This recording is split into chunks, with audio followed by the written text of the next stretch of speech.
Is the trade war on? Former US president more than 100 years ago used to say that talk softly but carry a big stick. Yes. Trump talks loudly and carries a big stick. How does this work? We say Atmanirbhar Bharat. And everybody says, great. He says Atmanirbhar America. He's a villain. Why?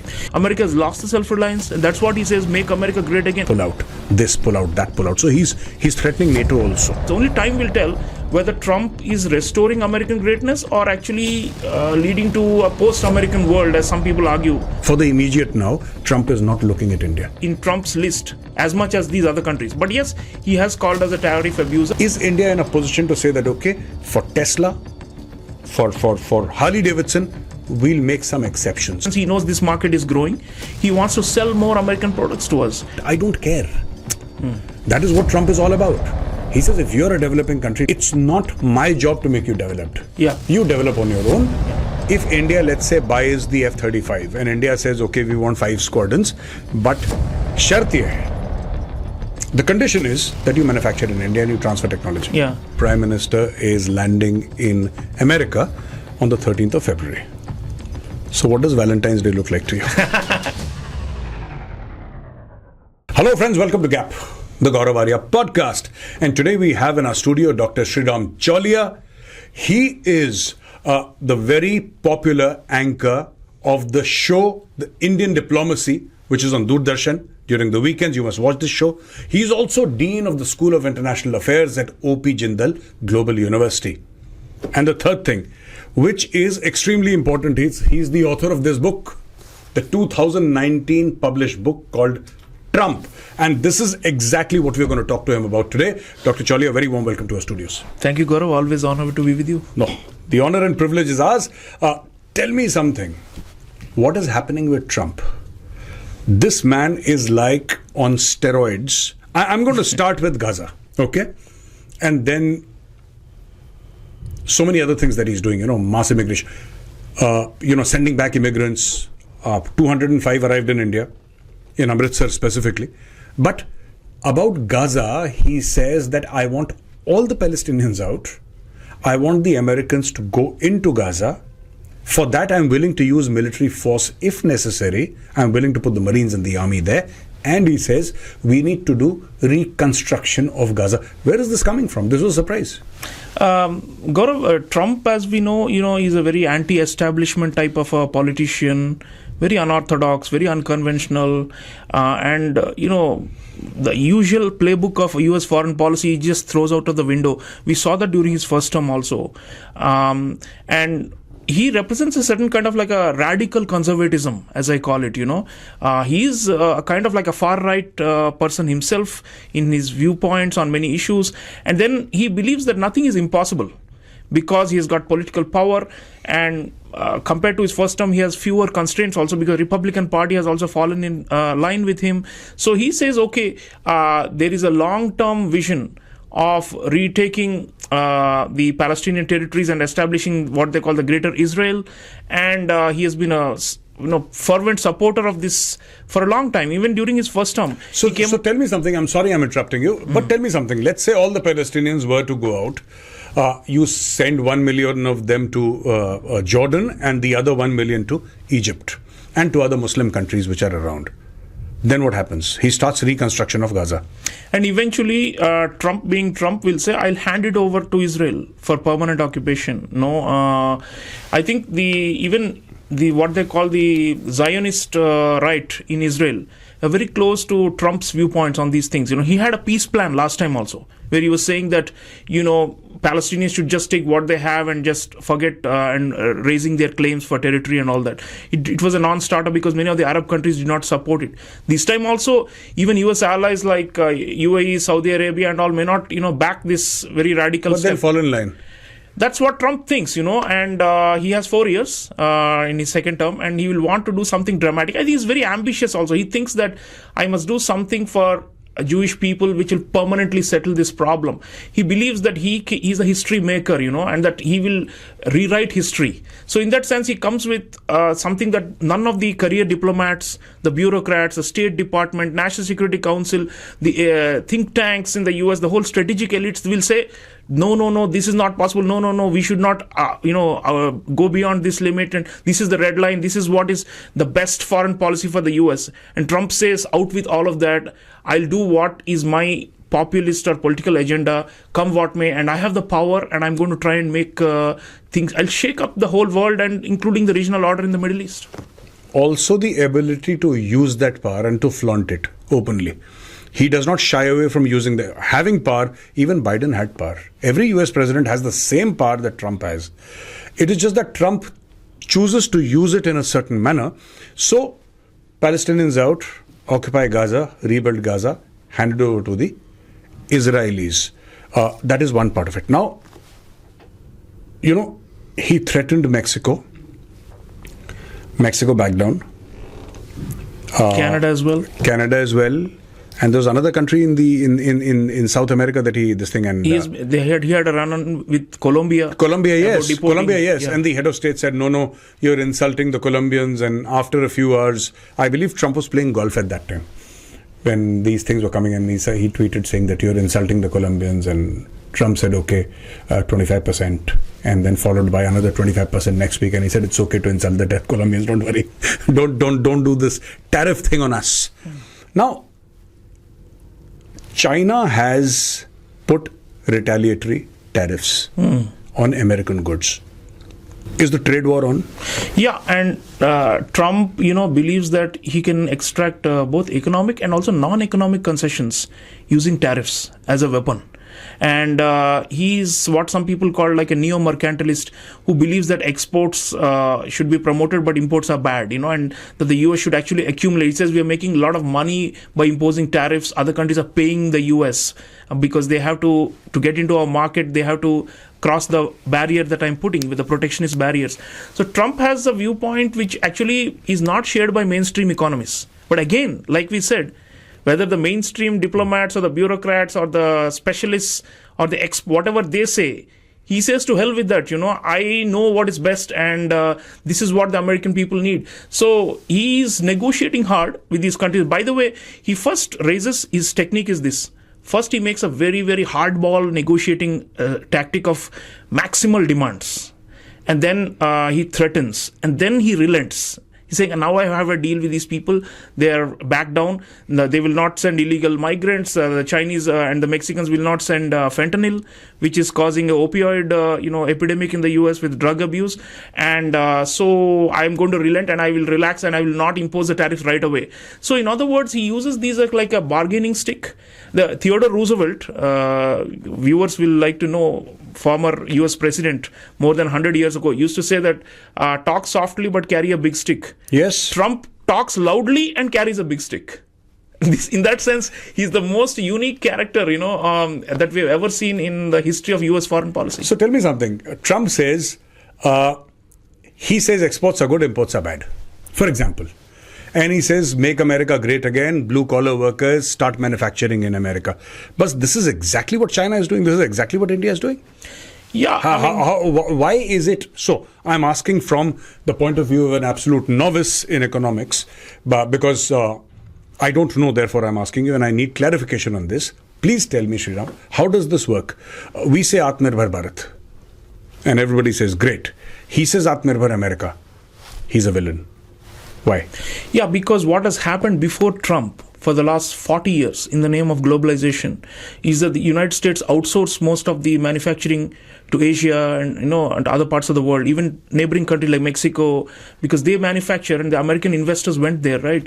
So this globalist culture, the idea is that the United States has the finance and the capital, but the actual production, the industry, the factories will no longer be in the US. And we will go and do it elsewhere at a lower cost and bring it back without any tariff barriers. That was the idea, right? The interdependence, globalization, and America will benefit. And the evidence shows that America did benefit. But there are also areas where it did not benefit. And Trump focuses on those. For example, China shock. China shock 1.0. There is now proven evidence that millions of American jobs were lost because of this outsourcing to manufacture in the Pearl River Delta of China, where trillions of American investment poured into China so they could manufacture there and bring them back to the US without much trade barriers. So what that did is, loss of jobs in America. And that's why there's a backlash. J.D. Vance, for example, Trump's vice president. He wrote a very famous book, Hillbilly Elegy. Yes. It's about these small towns in America that became deindustrialized with nobody having any work to do because all the manufacturing was being done in China and Vietnam and so on, right? So Trump capitalized on those grievances. If you take an overall picture, the economists, the experts would still say America benefited from globalization. But Trump would say, I'm totally against this. I'm an economic nationalist and I don't care for the interests of others. I'm only narrowly counting what my country and my nation needs. So I think you're right that every country looks for some degree of self-reliance. America has lost the self-reliance, and that's what he says, make America great again, essentially to bring back manufacturing to the US through trade and through tariff wars and through threats and all these things. But American capitalists are not so easily malleable. He can't. He's himself a capitalist by his origin, right? He was a real estate mogul, so he knows that it's not so easy for in a democracy for the state to order, and all the companies will fall in line. So there is a problem to that extent. But I think he's now trying to use this incentive-disincentive stick. On one hand, he's saying total tax, cuts for big businesses. Yes. And on the other hand, he's saying massive trade barriers. So what does all that mean? It's better to manufacture at home. So he is wanting to complete. He's tried in his first term to bring manufacturing back to America. It was haphazard and did not yield the results. So I think now he thinks this is my last chance to make history and to let other countries suffer. I don't care, and I'm going to maximize manufacturing and production right here at home, and I will try to rig the entire global order to make this outcome a reality. Okay, now I have a question regarding, India. Many people say they've been very flexible with Trump to avoid tariffs and an all-out trade war. But that is my second question. Now, before that, I want to ask you, as an extension of the previous question that I asked you, is why is that bad? I don't understand. Why Trump is the president of the United States of America. He does not owe anything to any other country. He does not owe it. Yes, Americans have been giving money. Americans have been investing. Americans have outsourced not just manufacturing, but also technology. They've given technology. The Chinese would have never been able to make a toothbrush the way they were 40, 50 years back. They wouldn't have made a toothbrush properly. Now they have DeepSeek. Yeah. Using American know-how. Absolutely. Yeah. So this entire thing was gifted by the Americans to the Chinese, and today Trump is saying no more. Why is that bad? Why is the world saying that no?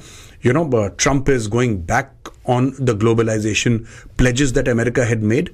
Also the fact that he says climate change is not real. So Paris Climate Accord, pull out. This, pull out, that, pull out. So he's threatening NATO also.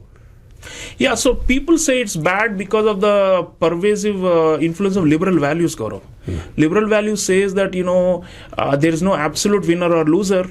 We can all gain by sharing the benefits, through trade and interdependence and all these things. So, borderless world and, nations are irrelevant. What we should have is a single global, community where everybody is happy. So that kind of ideology has, like I said, with globalization last 30, 40 years, which Trump is now trying to reverse, So, people think that the US is basically becoming less generous.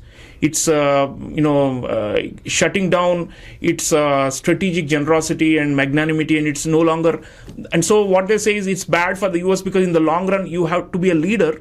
You have to also share your benefits with others. And if you don't do that, if you are very self-centered and selfish, as Trump comes across, then people will not cooperate with the US in the long run, and you cannot counter China because the Chinese are throwing loans all around the world and giving aid and all that and buying loyalty, right? So for America to remain, or even for the US dollar, like he's been, saying that he's threatening tariffs on BRICS, including India, saying that if you go away from the dollar, we'll impose tariffs. So for people say that the liberal argument is for you to, you have not only lost, you have also benefited from globalization. America as a whole, its per capita income has grown, its overall strength remains, ahead of China as of now.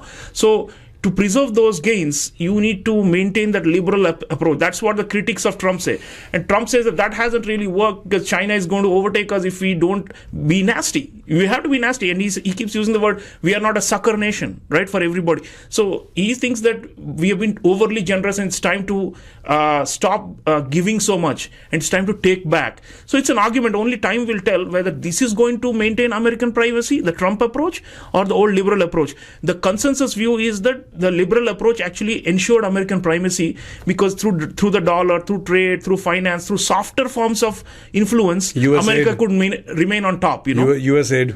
US aid, which is these shut are all down. means by which they were trying to maintain a kind of like a what we call a soft power in many parts of the world, right? Yes. Trump doesn't even understand that language. He says, "What we are just wasting money. Why should we give aid to anybody?" So, but these are counter arguments. Only time will tell whether Trump is restoring American greatness or actually leading to a post-American world, as some people argue that essentially Trump is squandering American leadership by being too self-centered. All right. Now, India has managed so far to avoid tariffs, and Trump, a few days back or a few weeks back, let's say, he was the one who had called India the biggest abuser of tariffs, and he has made that comment in the past as well. Yeah, he's often said that India is the biggest abuser of tariffs, XYZ. India has very quickly taken a few steps, and I think Trump is now, for the immediate now, Trump is not looking at India. We have to be tactful. It's a big relationship. We have to sustain the relationship. Yeah. There are many positive things. US-India comprehensive global partnership. We can't just let it go down the drain just because we have a trade surplus of $30 billion. I think Trump knows that in terms of the priority list, his target list, he goes after countries which have got the highest trade surplus with the US. India is not among them, I mean, China has hundreds of billions of dollars of trade surplus with them. Same with Mexico and European Union, Canada, all these countries. So he will target them first. We are not quote-unquote offenders in Trump's list as much as these other countries. But yes, he has called us a tariff abuser because he wants to extract concessions. He knows this market is growing. He wants to sell more American products to us. He's already saying that he's spoken to Prime Minister Modi, and India will need to buy more defense equipment and many other things. He wants to open up many sectors which we have been traditionally wary of. And we say we are a developing country, so our average tariff levels are about 17% or something, right? So you can't compare us to a rich country that is already industrialized. Less industrialized countries need some protection for their domestic, reasons. And Trump says, I don't care. Trump has said, if India is a developing country, United States is also a developing country with a lot of poor people. Yes. That's his logic. Even though the per capita income of the United States is like, 20 or 30 times more than that of the US. Also, what he's... Of India, I mean. Yeah. What we hear him saying, he might not have said it explicitly, but what we hear him saying is that I don't care. That is what Trump is all about. He says if you're a developing country, not just India, I mean, could be China, could be Vietnam, could be any other country, Mexico for that matter. He says, listen, if you're a developing country, it's not my job to make you developed. Yeah. You develop on your own, and there has to be equality in tariff. Now, I'm going to discuss the weapons with you separately, but what I need to know from you, Sreeram, is, you see, I think Tesla and I think Harley Davidson, there are two brands that people are talking about them, how you can reduce tariffs and how you can let these two, because Harley Davidson was manufacturing in India and then it, I think, packed up. Tesla has been trying to get into India for a very long time, but we have said no to Tesla because we said make in India, don't just import, because it's very easy. If tomorrow the government told Elon Musk that, hey, welcome to India, we would have 100 Tesla showrooms in India within the month. But that's not the point. We want them to make in India. This is exactly the argument that Trump is saying, I'll give you the lowest taxes in the world. He said it recently, I'll give you the lowest taxes in the world. Come and make in America. If you make in America, you're going to have the environment that you've never seen in the world. But if you want to, not make in America and simply export to us, then be prepared to face tariffs. Now, question is India in a position to say that, okay, for Tesla, for Harley Davidson, we'll make some exceptions and not do it for the other people. Is that fine? There's going to be a lot of hard bargaining. Because then the South Koreans will say, hey, what about Samsung? What about LG? No, see, the global trading regime has kind of like declined with the WTO is not able to make progress on multilateral trading. So what is happening is bilateral, one-on-one. So with the US, there will be hard negotiations going forward. We will make some concessions for sure, especially Trump. Actually, Trump, if you see, his attention to detail is very less. He just goes by the headline figure. Some advisor says that Harley Davidson 150% tariff India. big market, 1.5 billion people, 500 million middle class. We should be selling more there. So then he picks on that and he keeps on ranting about it. But if you see the overall, like I said, the overall trade deficit not that high. And our strategy is going to be, one, negotiate with them on sector by sector, like you said. Second, differentiate ourselves from China. This is the main thing, because China is a behemoth. It's like a 800-pound dragon, literally, which is outcompeting the US in industry and manufacturing and exports all over the world.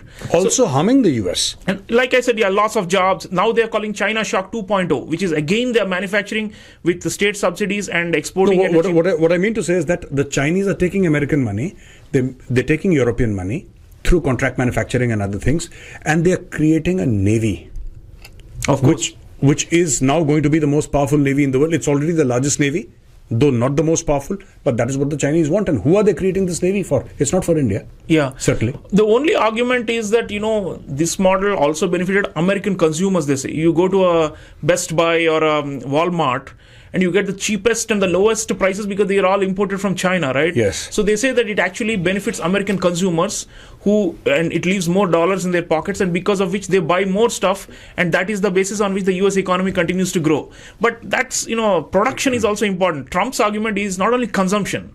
Production is important. If you only focus on consumption and say China's our interdependence with China benefits American customers and average households, it also costs them because it leads to loss of jobs and loss of industrial prowess.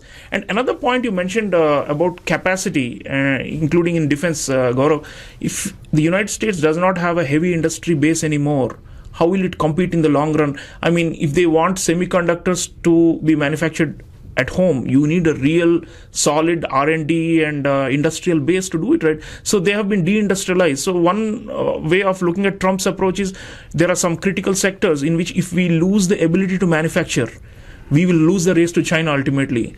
So he's trying to reverse that, but it's going to be a long slog because there's so many, even with tariffs, automobiles, steel workers, all these oil industry in the US are lobbying the US government, saying if you impose so many tariffs, we are dependent on imports. There are some American manufacturers who also need imports, right? So if you shut off imports and place tariff barriers, US manufacturing itself will also struggle in some areas, in some sectors. So it's going to be a complex game. For India, I think key thing is we are not China. That should be the messaging. That should be the approach. Prime Minister Modi is going to meet Trump shortly in February. And the goal should be that we are not China. One, we say we are a democracy. It's a dictatorship. Trump doesn't care for that aspect, the liberal differentiation between the two. But we are not competing with the US. Dr. Jaishankar has gone out and said, our external affairs minister, there is no malicious intent with regard to the US dollar in India. He said we are not up for de-dollarization. It's not in our interest. It's our largest trading partner, the US. Why would we want de-dollarization? Most of our trade is done in dollar. Most of our foreign exchange currency reserves are held in the dollar. We are not trying to undermine the dollar. The one who is trying to undermine is China. And we are not China. I think that should be the messaging. That should be the best strategy. And Trump will understand that. Yeah, also largely we don't mean you harm. In the sense that we have nothing to give or take from America except for trade. Right? Now, I'm going to talk to you about weapons. Because this is what Trump said. Prime Minister Modi is visiting, I think on the 13th he's there, 13th of February. And one thing that a lot of people are guessing, and this is my guess also, I've spoken about it in my programs, is that they're going to ask India to buy more weapons, and my guess is they're going towards or hinting towards the fighter aircrafts. Because we have a lot of air assets from the US. We have the Apaches, the Chinooks, and the heavy lift transport aircraft, fixed wing, and we have so many other things, including drones, 31 of them from General Atomics, which we've already given the money for and which are going to come in due course of time. We have that deal for the GE engine, F404 and F414. Which somehow is stuck somewhere, but we still have a deal for that. And we have a deal for so many other things. The problem is we do not have a fighter aircraft that is American. So last time when we wanted to buy something, we bought the Rafale. And then again we bought the Rafale M for the Indian Navy. And now obviously this is something that the Americans are very keen to sell. My question is, India does not want the F-21. Because they say that F-21 is essentially the F-16 with a little bit of makeup on. something here, something here. Essentially, the platform is F-16, and Pakistan already has the F-16. Now, what do you think they would want to do? Would you want to shed light on this about the platforms that India could buy or should buy from the US? Trump will love it if we buy more US fighter jets. He does not believe in transfer of technology. Because again, like we spoke, he thinks that will erode the US's competitive edge over. He doesn't care for partners or allies or adversaries. He treats all of them as, equally competitors of the US. So in that sense, but that's smart. It may not benefit India. Yeah. But that thinking is smart, because if India, let's say, buys the F-35 and India says, okay, we want 5 squadrons, but shart ye hai. The condition is that you manufacture in India and you transfer technology. Yeah. He will say no. Yeah, so I think we will do some what they call off-the-shelf type of purchases. I don't know which particular system. It depends on the estimates of the armed forces also, what their specific needs are. Yes. Like you said, if the French alternative is superior and serves our needs, we have gone for the French. By the way, US share in the overall defense market in India is not that high. It's only 11% or something in the last 5 years. Yes. France is much higher. It's 30 plus, 30%, almost close to the Russia. Russia and France almost neck and neck now. So and then there is Israel, which is around the same. So below the US. So I think there's no harm if you think in terms of our diversification strategy. We should not put all our eggs in Russian basket. Yes, agreed. We have already diversified a lot away from Russia. France also, we cannot over-rely, right? So there may be some adjustment somewhere where we acquire some more major platforms or systems from the US, maybe bring it up to 20% or something. It may entail some billions of dollars of sales. But TOT and the co-production, co-development, those things, I think Trump is not the kind of politician who will understand that. The liberals would say, yes, India is a democracy. We have to prop it up against the dictatorship, an evil regime like China. Trump would not go for those values-based, liberal values-based judgments. So I think it will be difficult. I think also we have a longer-term view. There is life after Trump also. So we have to somehow manage him for 4 years. It's not the end, be all and end all. But it's a little bit scary also. Let's say India says X platform. If now the F-21, India says, okay, F-15 Eagle we'll take, or we'll take the F-18s or whatever XYZ. I'm not going into specifics. The problem with the Americans is now this is a long gestation thing. You order today, they'll end up coming 3-4 years later. Now, what happened to the Israelis?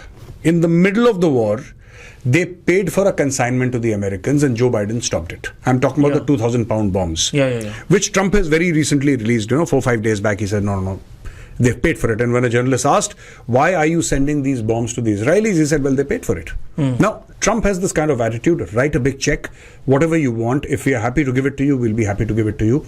Take it and go and just give us the money, no transfer of technology. That is one deal. My problem is, what happens after Trump? If another president comes and says, no, why are we giving this to India? Stop. Because they've done it to Israel. Yeah. So that is the strategic reliability or the commitments of the US, how much one can depend on them has been in question because there's policy volatility. Since Trump came in 2017 first, there's been flip-flops. So day one, Trump says, I quit the WHO, I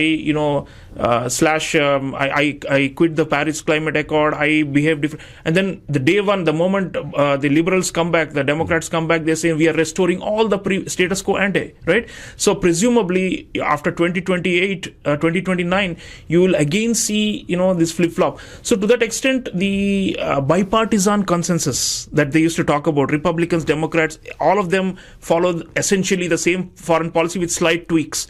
That, because Trump's radical approach, he has completely shaken up that assumption, no? So the reliability of the US, even for their allies, like Japan, Philippines, South Korea, Taiwan, all these countries, they can't be sure about the US credibility and the commitments, So there is a problem with that. And the what they call policy volatility, it keeps on fluctuating, right? So normally they say a great power should be predictable to some extent, meaning everybody knows what the great power, the superpower will do and accordingly adjust their interests and their approaches accordingly. That is the whole idea of a great power.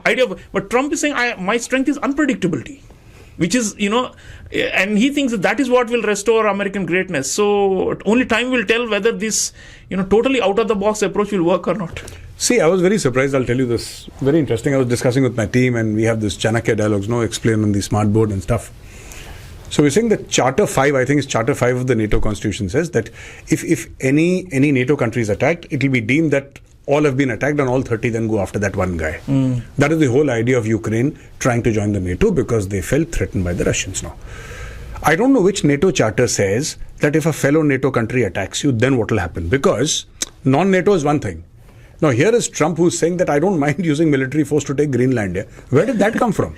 Yeah, this is a very... A NATO country threatening to attack. He said, I will use military force if you don't sell it to me. So, a NATO country threatening to attack another NATO country. Yeah. I'm sure Putin is very confused. He said, "Ye kya ho raha hai?" Yeah, so Trump, is not a great alliance builder or a coalition builder, and he believes, like I said, in a narrow nationalistic approach. So what it does is, NATO is based on the idea that America will be the hub and everybody else will work around it and will also get some breadcrumbs from the table. Now, with Trump saying no free lunch to anybody, he is basically using these tactics to extract more concessions from these countries. So Denmark is obviously livid because Greenland has been administered by them for a long time.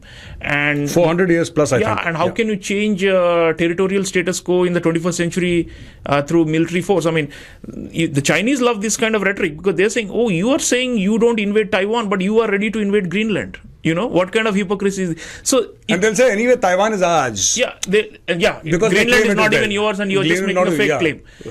Russians will say the same thing, right? I mean, they'll say, you say don't invade Ukraine, but you are ready to invade and take over Panama Canal or to take over Greenland, or even annex Canada, because he's been saying Canada can be the 51st state of the US, right? I mean, some of these things are over the top, but my reading is he uses this to try and scare countries who will then offer concessions. He did the same with the tariffs also, right? Initially, he wags the stick and then he says, okay, I'll relax it if you place some curbs on immigration. So I don't think we should take Trump literally by his words of everything he says. Even the idea that the United States will occupy Gaza. I mean, that's a territory that's historically, that will put US troops at risk, right? I have not seen this side of Trump before because during his first term, which I wrote about in my book, he was actually mostly non-interventionist. He was like trying to pull out of many parts of the world and saying, I don't want to commit US military to protect anybody or to do any social service. The Abraham Accords, that is how he went into the Middle East. That's what he was known for. Exactly. So the idea was let local power, it's called offshore balancing. Trump is classic offshore, was supposed to be. Which is the US does not directly go and challenge its adversaries. It strengthens some local regional powers who will then counterbalance the adversary. In Europe, the Europeans will be strengthened to counter, or allowed to counter Russia. In Asia, India and other countries will counter, Japan will counter China. The US doesn't have to do it directly. That was his viewpoint. Now he's saying, I'm willing to send the military to, take over Gaza or send the military to take over Greenland. I mean, this is befuddling many people. But I think he is thinking that he has some legacy to establish because this is second and last term. He has no more elections to fight. And I think he has that, like I said, that ego that he's the greatest president ever. He's greater than even George Washington. He has that mindset. And he thinks that if I do something very drastic and radical or completely unthinkable, it will etch his name forever in history. So he's saying certain things, but we should not, not all of them are possible. Even President of the United States, one of the most powerful countries in the world, cannot achieve everything that he says. He said, within 24 hours of taking the White House or retaking the White House, I will end the Russia-Ukraine war. Several weeks have passed and he has not been able to end the Russia-Ukraine war, right? So I think some of his things we have to take with pinch of salt and see them as negotiating or bargaining tactics or as pure rhetoric through which he piles on pressure on other countries. But I think, Sreeram, one important point I think we're missing out here is that when Trump threatens, the reason why why countries get scared is that Trump has the wherewithal and the power to make those threats come true. So it's like, for example, let me give you, this is one end of the spectrum, let me give you a contrary example at the other end of the spectrum. Let us say a country like Pakistan, which is broke, which is mismanaged, which is down in the dumps. If Pakistan says that we are going to attack India, or we are going to attack some other country, people will laugh. Because then it's a joke, because Pakistanis can't attack anybody. They're gone. But Because people know they don't have the capacity and the capability and the intent. With America, the intent is being it's backed with capabilities, the intent is being communicated by the president, and capability, it's the United States of America. Yeah. No, in fact, that's a good example. I'll give you another example which will drive home your point. Panama. First, Trump threatened that he will take over the Panama Canal, right? Okay, yeah. Then he said, okay, what you do is you just scrap all your construction projects and ports that you have given to China. Panama was so-called absorbed into China's Belt and Road Initiative. Yes. Right? So the Panamanians realized that a lot of their trade, commerce, and although Panama is so-called a neutral country, which does not favor any big power in a Cold War or new Cold War situation, they have agreed to this. So to that extent, you can say that he has leverage on certain countries, and he knows he has leverage, and therefore he makes these seemingly crazy demands. But then the outcome is not the fulfillment of the demand. The outcome is something less than that, but something that will satisfy the US to an extent, right? So he's saying, how can the Panama Canal and the vicinity of it, with all the infrastructure, be handed over to Chinese companies?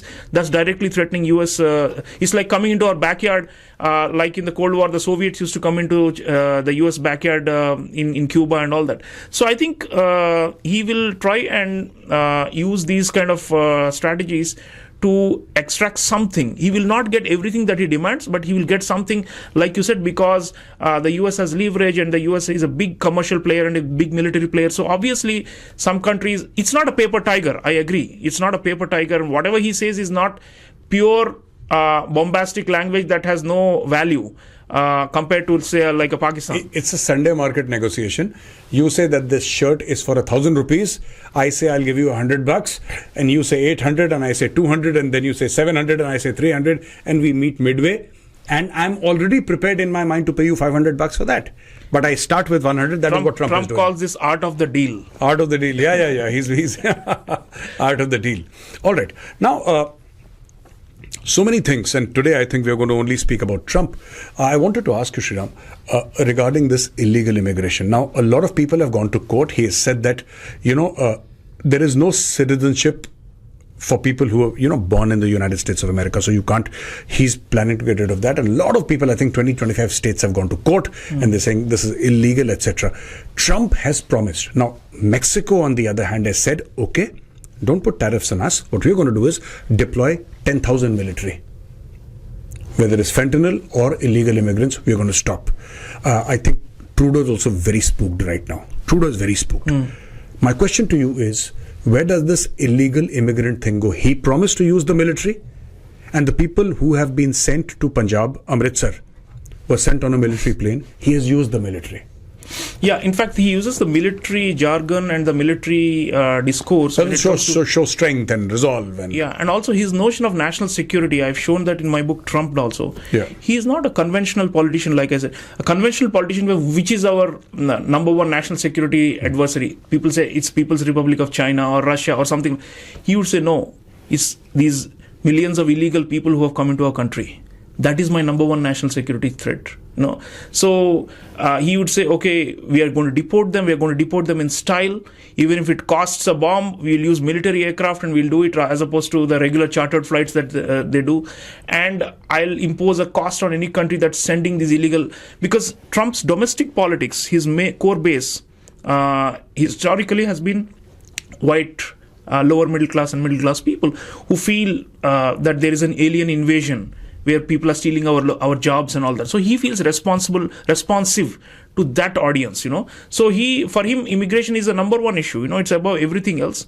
And he thinks that most of the Latin American countries are being unfair because they are just not taking the response. There are a lot of transit countries, right, through which the immigrants pass. Not all the immigrants are coming from Mexico. Yes. They come from Central America, from South America, and even further afar. Yes. So his view is that if the transit countries are quote unquote disciplined through threats, or through tariffs or some other means, they will fall in line and then they will block this, and it's not my problem. the liberal view is there is a problem and people keep on coming. You can't just stop. There will be wave after wave of people coming, and the only way we can solve it is the United States should show generosity and try and rebuild those countries and show that it can reconstruct those nations so that there is no gang war and drug cartels and organized crime that is taking over those countries.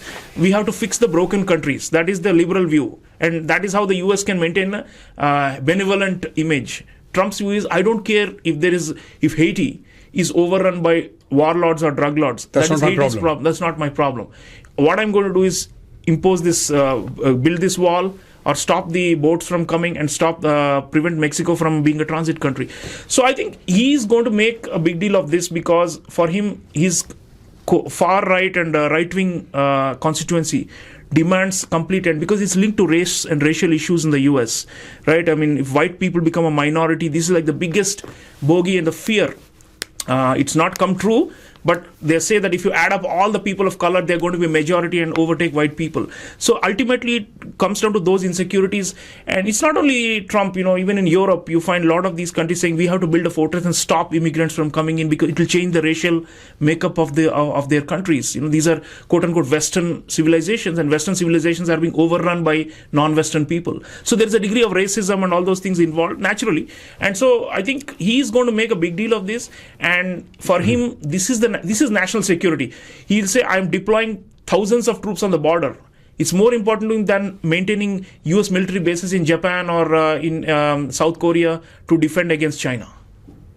This is more important. Homeland security is more important. Trump's notion is the homeland is where America really exists. We should not be going and defending other countries and giving them, free security. They have to pay for it. But I will do everything to ensure homeland security. That's a narrower vision. It's something people are not used to. And even in his first term, many were aghast, saying, how can this be America? Yes. America is supposed to be like protecting the whole world against, bad guys like China or Russia. But instead, Trump is saying the bad guys are these criminals and rapists coming from Mexico. So this is him, and we have to understand the populism and the politics he represents. And to an extent, it's also infectious. Many other countries will say national security first, commitment to international law, refugee conventions, and migration norms, and all those is secondary. I'm going to go for national security or homeland security first. And by the way, we have the problem of illegal immigrants from Bangladesh, for example. We have a long-standing problem, right? And over the years, we have absorbed them and they've become citizens through domestic politics. To an extent, if this creates a wave where people say, listen, territorial integrity and national security are imperiled not just by direct military attacks by a neighboring country, but through other means that can impinge on our social services and our benefits.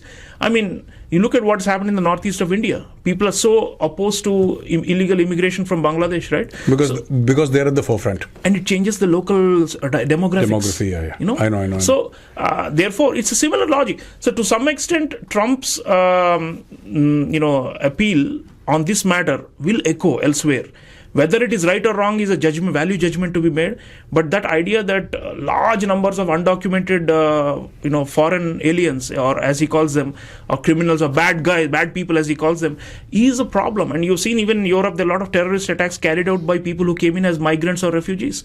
So to that extent, I think there will be a backlash against this. You'll see a kind of a shift to the right worldwide, where people saying the so-called leader of the liberal order or the free world himself is doing it. So what is the problem if we also close our borders and be stricter in enforcement? Absolutely. My last question to you is, now I'm going to request you to do a little bit of crystal gazing. The Prime Minister is landing in America on the 13th of February. So what does Valentine's Day look like to you? It's going to be full of suspense, and people will be wondering what happened, Modi, Trump, behind the scenes. What will be the joint statement or the communique that comes out, and what are the give and take? Because with Trump, it's always about we have to read the fine print. What is the US getting? What is India getting out of this, and all that? And thankfully, we have Republicans, mainstream Republicans also, who are not quote unquote as wacky as Trump. And Marco Rubio is Secretary of State, Mike Waltz, National Security Advisor. They all see India in a more traditional Republican lens, not the radical republicanism of Trump.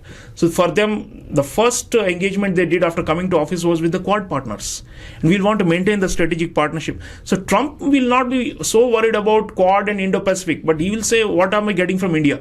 But that is the headline news. Behind it, I'm sure our system, Dr. Jaishankar, Rajnath Singh ji, all of them will be working with their counterparts, Ajit Doval, with their counterparts on the US side, and we are going to make sure that the benefits we get from the US relationship are somehow sustained. It's going to be tricky and difficult to navigate, but I think we know Trump from before, and we know what are his pet grievances, and his we will want to try and maintain the relationship by to some extent making concessions here and there, but overall India is not a pushover either, and Trump knows it. Trump has said that Modi is a very tough man and he's a very tough negotiator. He said it in public. I love Modi, but he's a very tough guy, and he looks out for the best interests of his country, and I respect him for that. So it's going to be an even matchup. I don't think we are going to concede too much. At the same time, we want to preserve the gains of the last 20 years of the strategic partnership. Thank you very much for talking to us, Dr.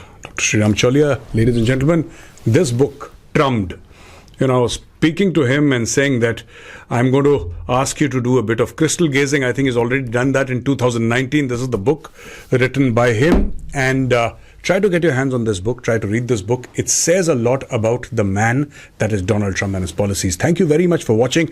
I'll be back again next week with another special guest. Till then, Jai Hind. Thank you very much, Dr. Chaulia, and Jai Hind to you too. Jai Hind, Gaurav.